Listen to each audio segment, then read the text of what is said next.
And so that's where this passion for me kind of sparked, is in doing the wrestling show and the segment at the end, Finding Tomorrow. And we named it that because, I've known too many guys who have said, I'm just probably not going to be here tomorrow. The world's better off without me. I don't deserve to live. And you and I both know that in the gospel, there is hope for tomorrow. There's hope for finding tomorrow. There's a reason to find tomorrow. And that's why we named it that. And we kind of started there, and we branched out into just truly doing men's ministry on that show. And so you're listening to Real Men Talk with Anthony Curnutt and Kyler Sal, a podcast designed to challenge, encourage, and equip men to live out biblical masculinity and become strong leaders in their homes, churches, and communities. What's up, guys? Welcome to Real Men Talk. Today, I am starting a new series, and I'm so excited for you guys to be a part of it. I am a part of a thing called Men Like Us on Abundant TV. And today, I've got Jody Powell with me, who is the host of Men Like Us. He's on every one of the episodes, and I am so excited for you guys to meet him. Jody, how are you? Anthony, what's up, buddy? I am so excited to be here, man.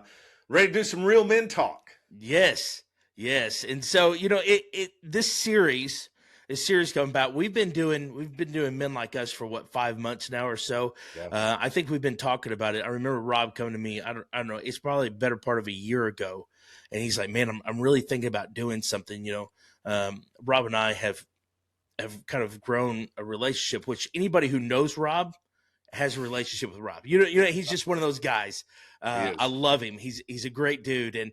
And so he come to me. He's like, I'm thinking about doing this. I want you to be a part of it. And I was like, sweet.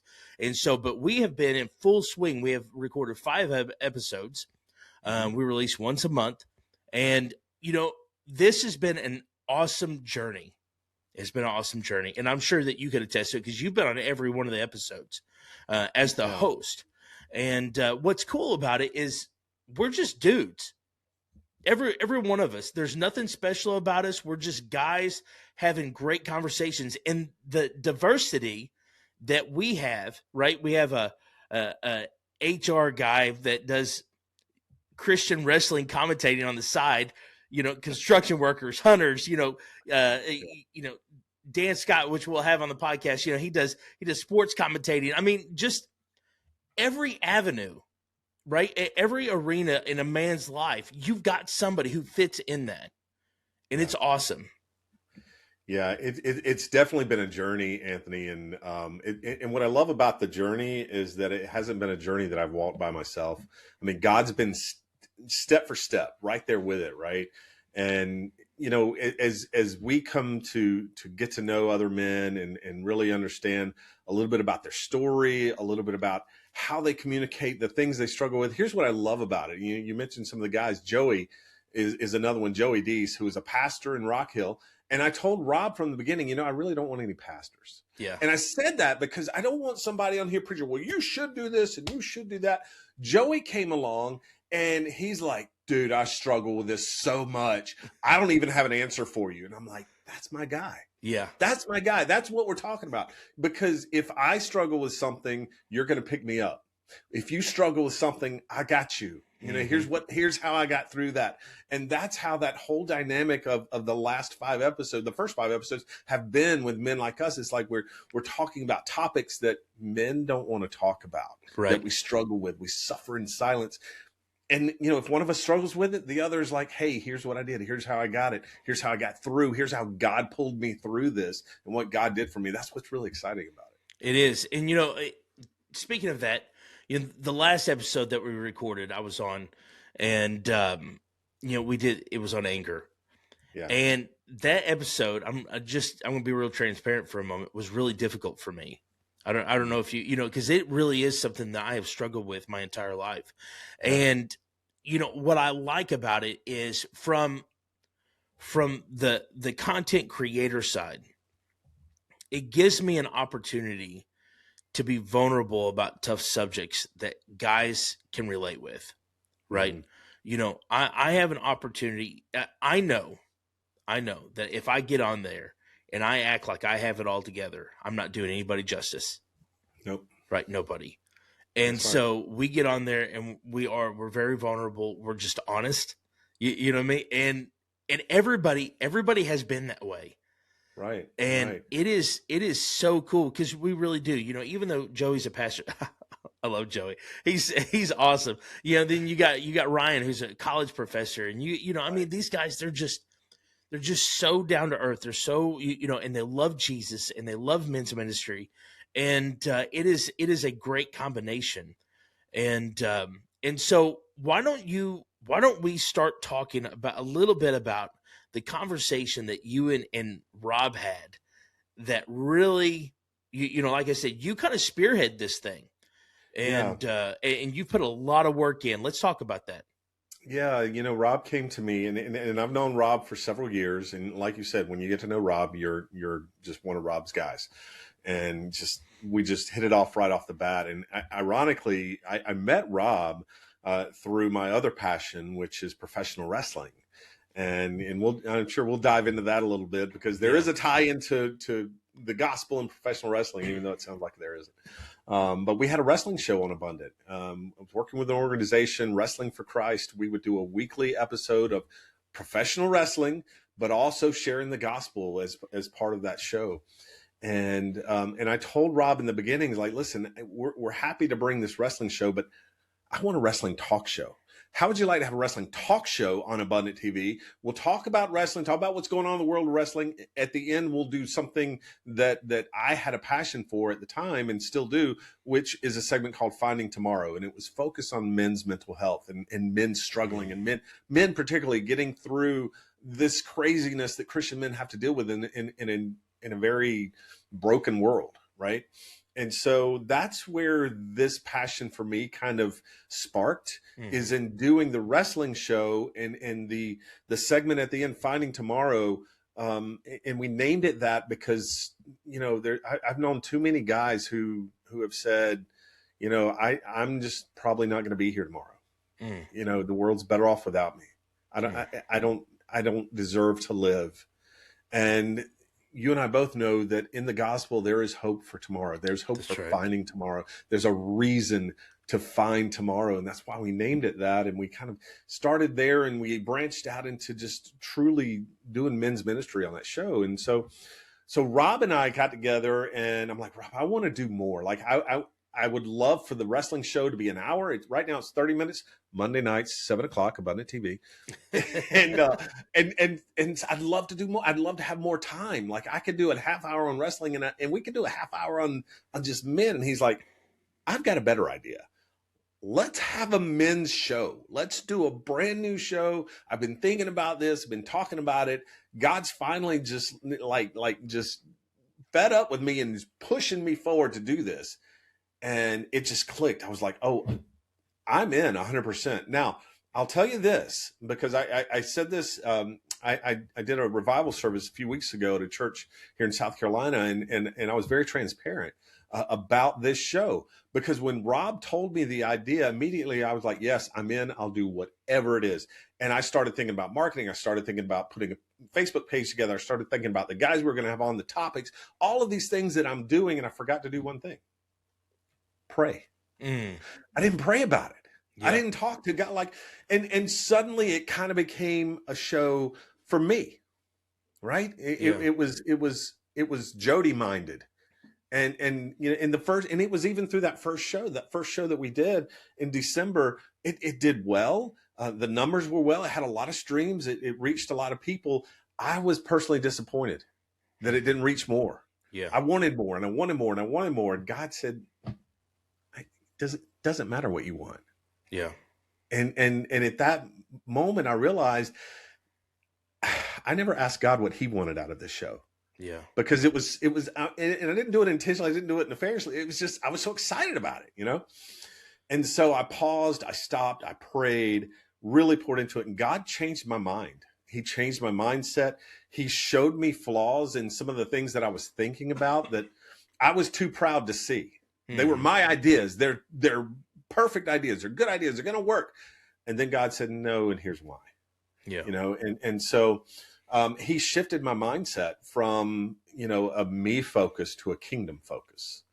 And since then, I mean, episodes 2 through 5 have grown, hundreds, not tens of thousands of streams every time. Our last show, this 5th show we did on anger, had over 107,000 streams. Yeah, that's great. Which is amazing. It is. For a new show that's only on once a month. There's not that consistency of a weekly show yet. It's once a month. We have to go out and really hype it up again, get people, oh yeah, I forgot about that show. That comes on the third Wednesday on Abundant TV at 8 p.m. Right. And so we have to do, and God's just blessed it, because I've stopped thinking about what this could do for me, what this could do for you guys, and I've started thinking about, what is this going to do for God? Right. And he's taken it and he said, now we can run. Yeah. Now we can run, Yeah. And it really is. It's truly amazing to be a part of, because my heart, and you and I personally, we don't talk a whole bunch, but my heart is discipleship, right? Discipling men. Right. And, Real Men Talk exists to equip men to become godly leaders of their homes, communities, and churches. And I truly believe that these authentic and raw conversations that we are having through men like us is doing exactly that, right? If it wasn't, I wouldn't be a part of it. And so to see God moving, 107,000 views. It's incredible. It really is incredible. On Abundant TV, this is I really don't really know how to express, God is clearly doing something, and that's really the only avenue, really the only way that you could put that, is that God is clearly doing something, whatever the future holds. And I believe it's got stuff in store for us. It is exciting. And I cannot wait for the testimonies to start flooding in. Yeah. Of men being like, hey, I listened to this episode, and and I hear guys all the time, because I tell everybody about it, right? I work with a whole bunch of guys. Anybody that'll listen to me, I'm like, listen, you guys got to go check this thing out. You've got to go check it out, and man, it's exciting, and it's cool to see, anybody who knows Rob, and hopefully we'll have him on the podcast. He's a different cat. Right. And that's not a negative thing. I love the guy. I do. He's a different cat. He is definitely a visionary. Right. And to see him want to get in this arena, right? Because this is different than what he's used to. Mm-hmm. It by itself is a God thing. Yeah. Right. And it's cool, and I'm glad that hopefully that we've had some influence on him. Maybe that's where this ended up at. Ever since I've known Rob for a few years now, that's my heart. Of course, that's Jason's heart. I've known Jason for a few years. That's your heart. Men's ministry and talking to Dan. That's his. And everybody who's involved, we all have one common goal. And that's to reach men for Jesus Christ. Right. And that's powerful. It is. It's powerful. And it's so needed, because you and I both know, we've talked about this. I've talked about it on the show. Men don't like to talk. Mm-mm. We don't like to share. We don't want to talk about our feelings. We don't want to talk about our childhood. We don't want to talk about, the root causes of the way that we behave. It's just, and some of that's ingrained in who we are, and some of that's learned in our society. And that's just kind of, I think anger, that show, I keep coming back to that show. It's one of my favorite shows, because I think, and I said it in the beginning of the show, anger is that one emotion that men are allowed to have. Yeah. We're expected to have it. The world tells us, yeah, it's okay if men get angry. That's just being a man. That's just standing up for something. And that's just part of who you are. And, and the Bible doesn't disagree in saying that we shouldn't get angry. That's right. The Bible simply says not to sin in your anger. That's right. And so you know, and that in and of itself is the difficulty for a lot of men. How do you not sin when you're so angry? Yeah. And you know, it really comes in intentionality. And I loved what Ken said. Ken Dotson, who was on the show, that was Ken's first show. He did Ken great. is a great friend, a 20-year veteran of professional wrestling. So Massive. Ken, massive, like just, and brother, I'm gonna tell you something. That is all hard work. Yeah, I'm gonna tell you I that believe right it. now. It's all hard work. Yeah. There's no enhancements there. Ken is just in the gym, and he loves taking care of himself, loves taking care of his physique, and it shows. But the thing about Ken is that Ken's come to me and he said, "Listen, man, I've got imposter syndrome. Like I've got self-doubt issues, and you want me to be on the show?" I'm like, "Yes, I want you to be on the show. That's why I want you to be on this show, because you're a dude. That's You're right. just a dude, man. You have the same things, that you struggle with the same things that we do." And that's what I want the show to be. And Ken said it. He said, you know, in your anger, what it looks like to not sin in your anger is total submission to God. That's right. In your anger. And it just, I mean, that just right in the head. Yeah. Here's what I love about men like us. All 5 episodes, I've learned so much. You know, Yeah. For me, selfishly, it's like, I can't wait to do another episode. I got so much I got to learn, so much I got to work on. And that's what I want it to be. What I want it to be for men when they watch it is like, oh wow, you know, these guys struggle with the same thing I do, and yeah, I hadn't thought about that verse in that way, and how God can come in and support me in that way, and oh, that sounds like my story, and so it's relatable, and it's something that I think really brings to the forefront the antidote to what I call suffering in silence, and that's what we do. Yeah, we suffer in silence all the time. Yeah, one of my favorite parts, which I've only been on 2 episodes, so I've not had the pleasure of recording with everybody, which we should totally do one time. But have you ever heard the term "so heavenly minded you're no earthly good"? Yeah, yeah. You know, I'm sure there are people that come to mind whenever I say that, right? Sure. There is no people like that on there. No. Right. Everybody very down to earth. Everybody's, you know, we're just dudes, you know, and the reason why I say that.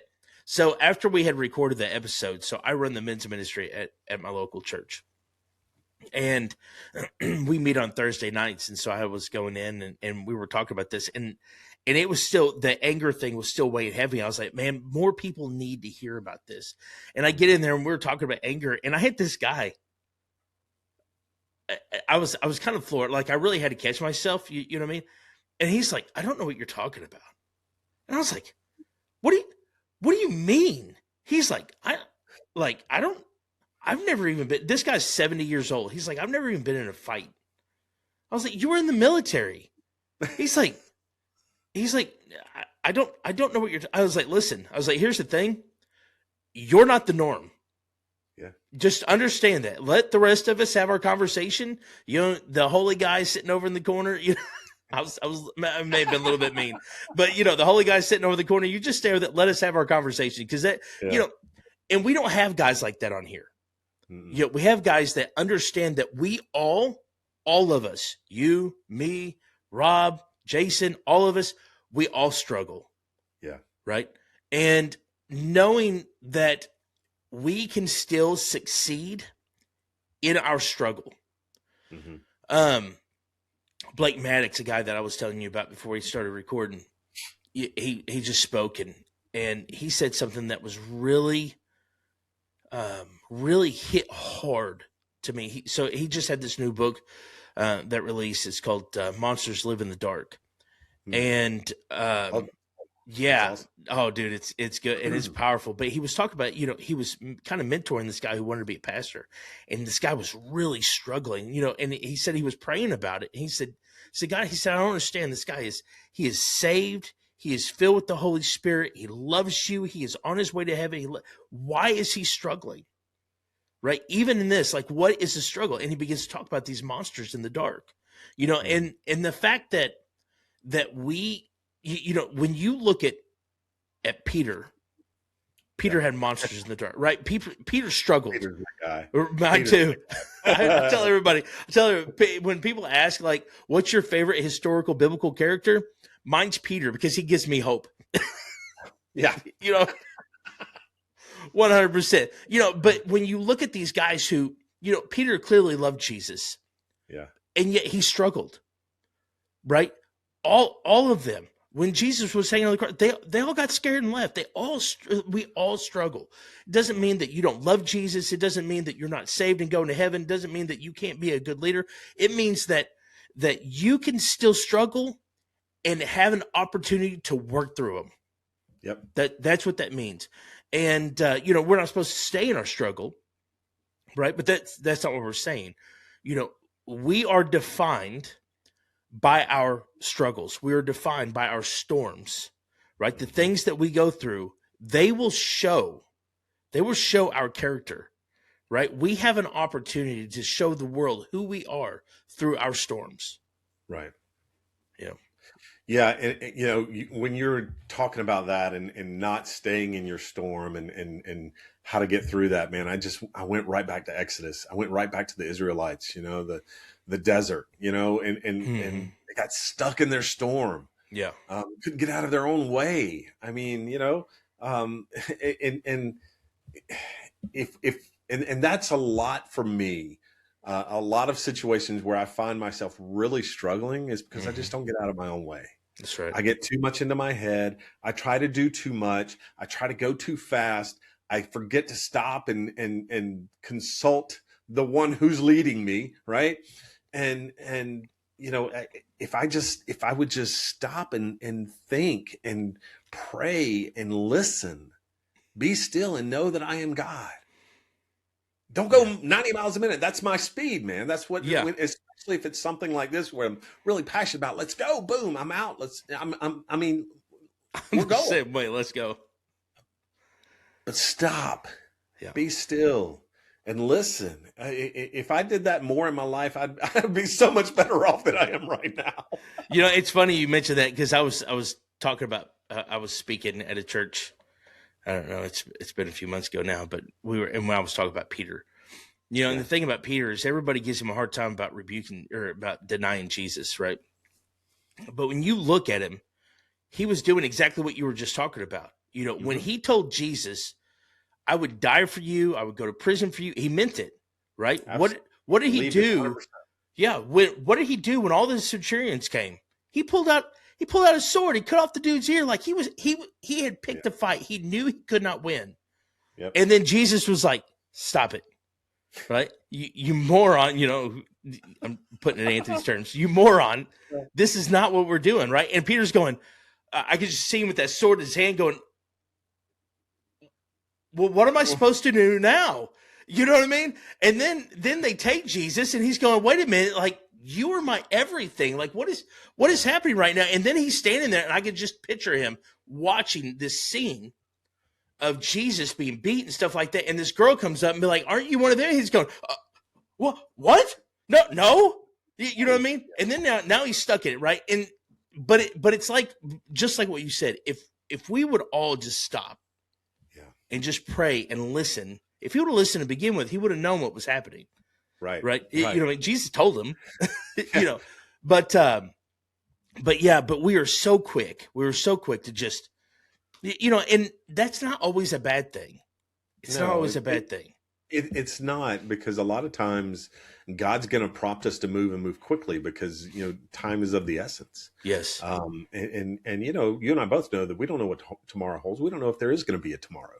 Yep. Just in terms of the way there is today. I mean, Lord could come back right now and everything's changed. Everything. And so I think back to my childhood, Anthony, and I told you guys I was born and raised in church. I was in the nursery at 6 weeks old, right? I mean, I've been in church my whole life. And I remember we had an interim pastor one time, sweetest old dude you ever met. I don't know, maybe I was like 14. I don't know how old I was. But just a sweet old dude. I remember his ears were like this big. That's all I remember about him. His big old ears, and he was just this sweet old dude. But he kept saying something I didn't understand. and he kept saying from the pulpit, he'd say, Lord, please don't come back today. Not today, Lord. Give me one more chance to reach someone else. And I'm like, what? I am dying for the Lord to come back. I can't wait for eternity. I can't wait for heaven on earth. You're begging the Lord not to come back. But he said, give me one more chance to reach someone else. And that's the kind of mindset that we need to have, in the zeal we need to have, but we also have to stop and think, because time could be of the essence. It could be tomorrow. We may need to have that conversation right now. Yeah. But we can't just go off half-cocked and have it. That's right. We got to be led by the Spirit. I love that you brought up Peter in the garden and the whole ear thing, because I used that in a message one time, comparing that to Psalms 139 with David. And in Psalms 139, if you read through that, David's talking about all the enemies of Christ and how he's surrounded by the enemies, and his pure hatred. You could feel the hatred that David had for God's enemies. He says so. He says, Lord, I hate them with a perfect hatred. Yes. And I'm thinking, that's Peter.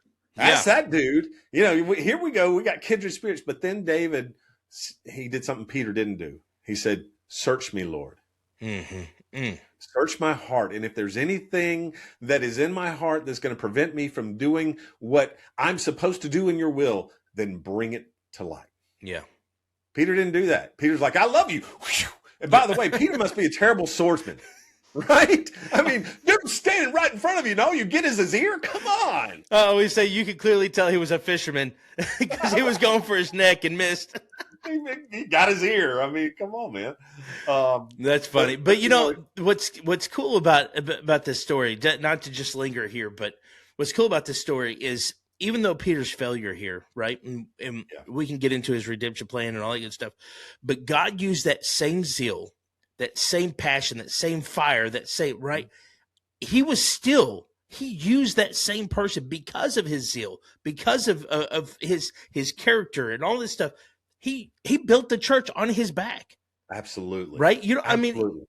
It's like Saul turned into Paul. Right? Yeah. God used the exact same zeal that Saul had when he was Paul. He didn't change his character. He didn't change the things that drive him. He just pointed him a different direction. And that's what God does with us.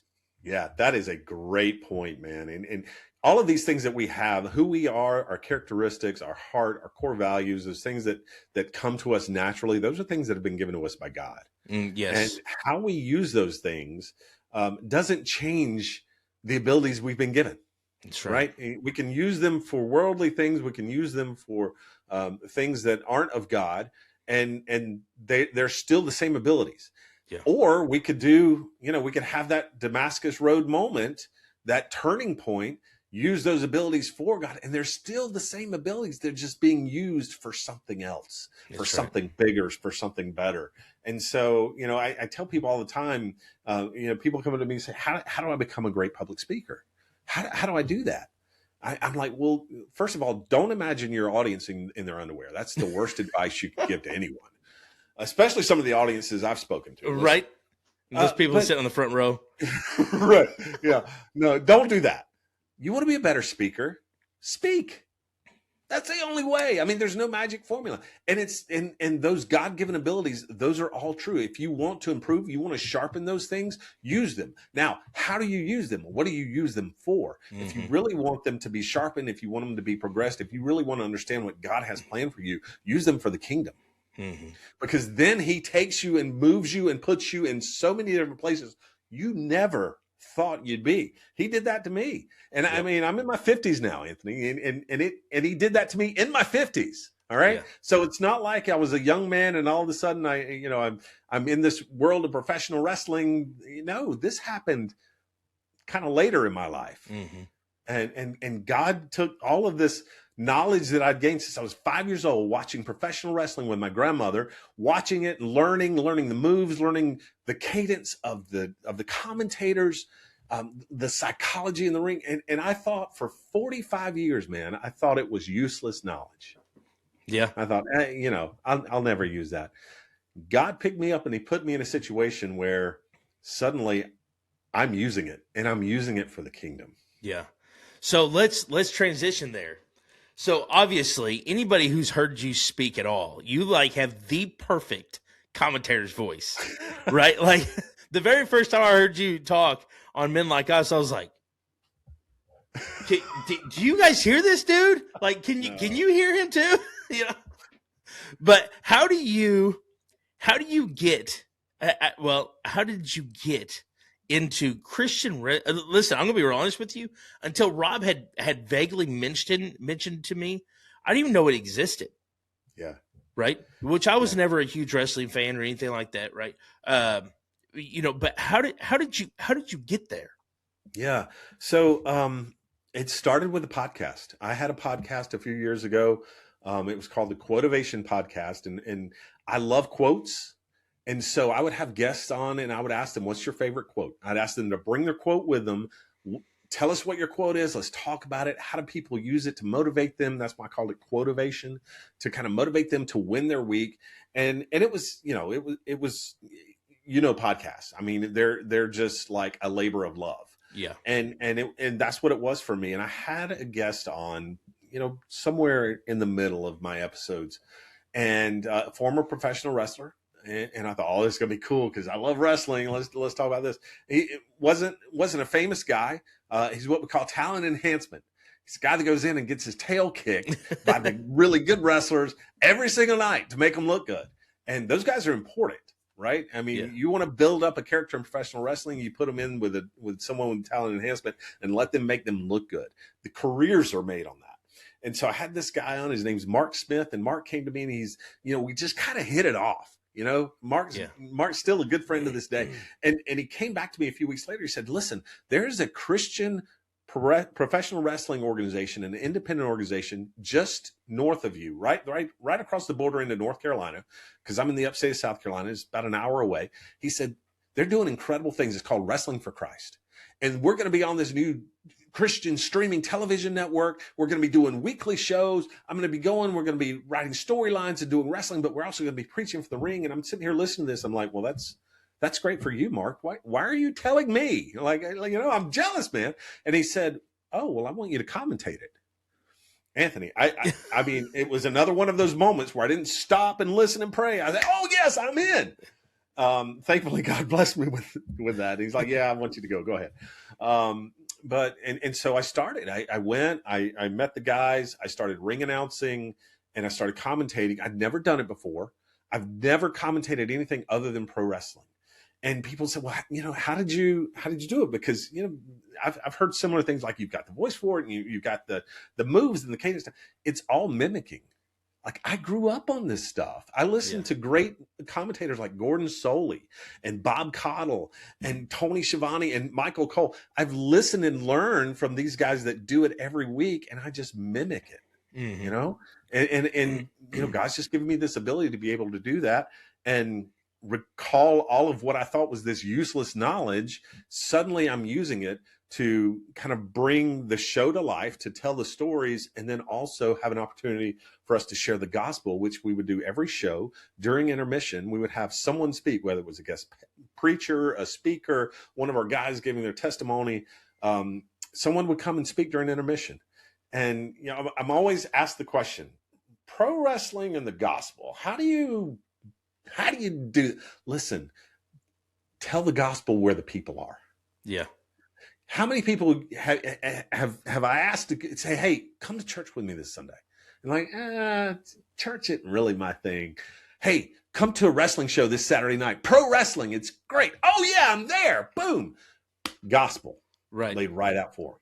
Yeah. Go where the people are, man. There's nothing that says that the gospel has to be preached from the pulpit on Sunday morning. That's right. Only.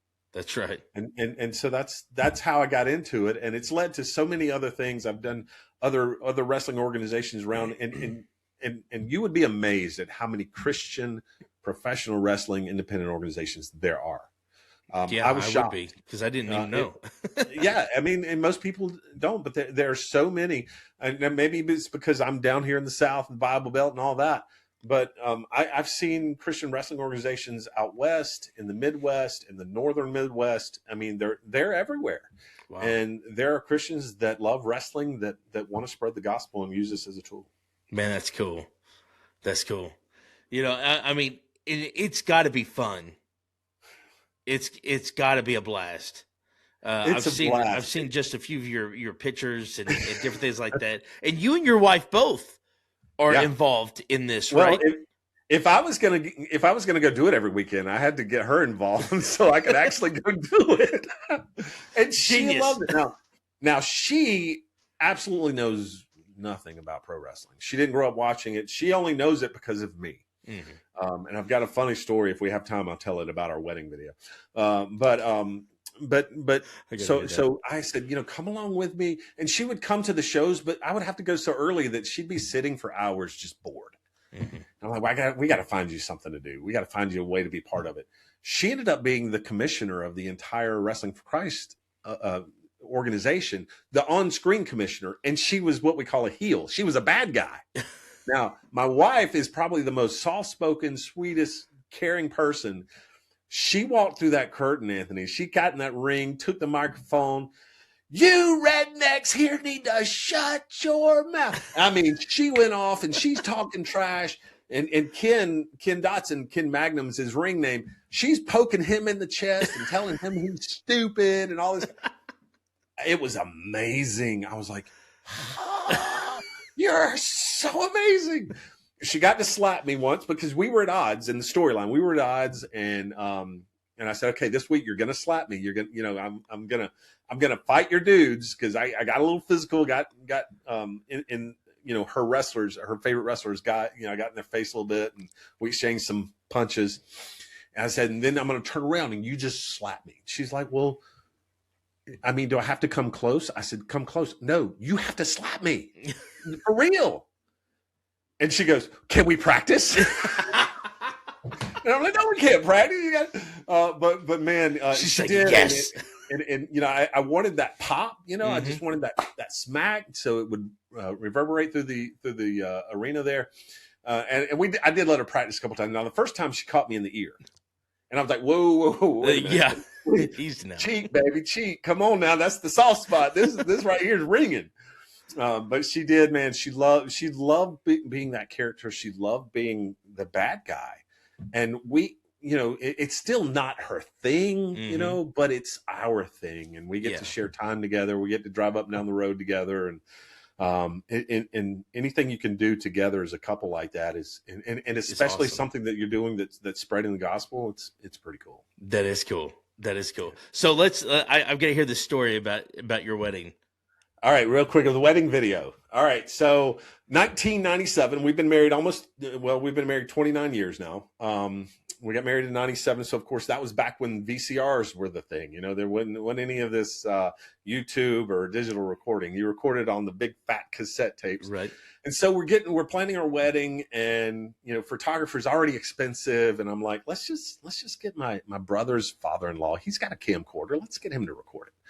And she's like, yeah, okay, that's fine. And so we did, and he did a great job. I mean, just set up perfectly. I mean, did a really good job. He hands us the tape. My wife loved watching our wedding video. She would watch it over and over and over again. And she's like, oh, did you know that so-and-so was at our wedding? I'm like, yeah, okay. I don't know who so-and-so is.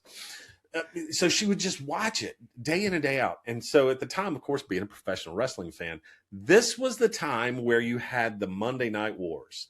And what the Monday Night Wars was, two wrestling organizations. You had the WWF, which is now WWE, and you had WCW. And they were battling for ratings. They were on opposite channels, Monday nights, 8 till 11. So in that time, that meant you programmed your VCR to record one while you watched the other one. And then you go back and you watch, right? Yeah, you know where I'm going with this. One Tuesday morning, I get a phone call at work. You recorded over our wedding video with wrestling. And I'm like, I'm sorry, you can't come to the phone right now. Let me take a message. Click. He's like, yeah, I'm out. I get home, dude. And she is spitting fire. She's mad. I pop that wedding video in and push play, and there she is, just beautiful as ever, right there at the front of the church. She starts walking down the aisle, and all of a sudden the tape goes fuzzy. And then it's Ric Flair walking down the aisle. And I'm like, oh, that's amazing. So, and here's the worst part, Anthony. The only copy. The only copy of the wedding. We can't go back and watch our wedding video because I taped over it with wrestling. Listen, that story is only funny like for the last couple of years. That's how long it took for her to get over that. And I bet you still have not lived that down. No. I'll carry that to the grave. Yes. Well, this has been a great conversation, and I want to be respectful of your time. And you know, Jody, I want to say thank you for all that you do for men like us. Right. Oh, you really do spearhead it. You know, of course, you host every episode, and you put in a lot of work. And so it has been for me. It's been an amazing experience, and I can't wait to see what God's going to do with it, where it's going to go. You know. Yep. And you know what? As long as we're reaching men, it doesn't even matter, right? Right. I don't care where it goes. As long as we're, we talked about that 107,000 streams. If one man watched it and gave his life to the Lord, that's a success. That's it. Worth every bit of it. 100%. And so, man, it really is. So what I want to do is I want to give you. I know we're kind of pressing on time. I want to give you just a few minutes. I want you to plug whatever you want. What you whether it's what you're doing, whether it's Men Like Us, whatever it is, I want you to just spend the last few minutes doing that. Oh man, I appreciate that. Yeah, Men Like Us every third Wednesday on Abundant TV, 8 p.m. If you don't know Abundant TV, go to your Roku, go to Apple TV, your Amazon Fire Stick, go to your device, your Play Store, your Apple Play Store, Google Play, whatever it is. Search for Abundant TV, download the app. It's incredible Christian programming 24/7. But every third Wednesday night at 8 p.m., it's Men Like Us. You can find all of our episodes on demand on that Abundant TV app. That's Wednesday night. Every Monday night at 7 o'clock, it's Falls Count Anywhere. We can talk wrestling. We can talk a little men's mental health as well. Me and my good buddy Mike Buchanan, who's out in Phoenix, Arizona, we host that show. And then finally, go to the Men Like Us page on Facebook and like that. Follow us. You'll get some inside information. You'll get upcoming episodes. You'll get to hear from some of the guys. And then if you want some of our guys to come speak at your church or your men's group or whatever, send us a direct message on Facebook. We'll get that set up. Dan Scott is all over the place speaking. I do some speaking. I know, Anthony, you've hosted events. Let us know. Let us come be part of your event. Yeah, absolutely. That would be, phenomenal. It would be really cool is if we were able to do like a Men Like Us conference. That would be cool. And hashtag goals right there. yes. But absolutely. And what's cool is when you get men like us to come speak at your men's conference, men's group, whatever it is you're getting a real deal, right? You're not going to get fake guys that's going to come in there and some whitewashed, sermon that's going to be taught every, that they spoke 100 times, right? You're going to get the real deal. And, and I love that. And so, Jody, again, I want to thank you. Also, we'll have all this stuff in the show notes, right? So all the links and everything we'll put in the show notes and all that good stuff. And so, you as listeners, if you've got any questions for me, email me, realmen@palaceofpraise.com. Check us out on the internet, www.realmenministries.us. Check out the book, Framework for Biblical Masculinity. And as always, I want to end it in prayer. Holy Spirit, thank you. Thank you for what you're doing in the lives of men. Thank you for Jody, our friendship, his leadership, Lord, and what you're doing in Men Like Us. I ask you, Lord, to bless him, Lord. I ask you, Lord, bless the ones, whoever's listening to this, Lord, that you will equip them and encourage them to become the leaders that you have called them to be, Lord. That everything that we do, every word that is spoken will bring glory to your name and that we can further your kingdom. In Jesus' name, amen. Amen, brother.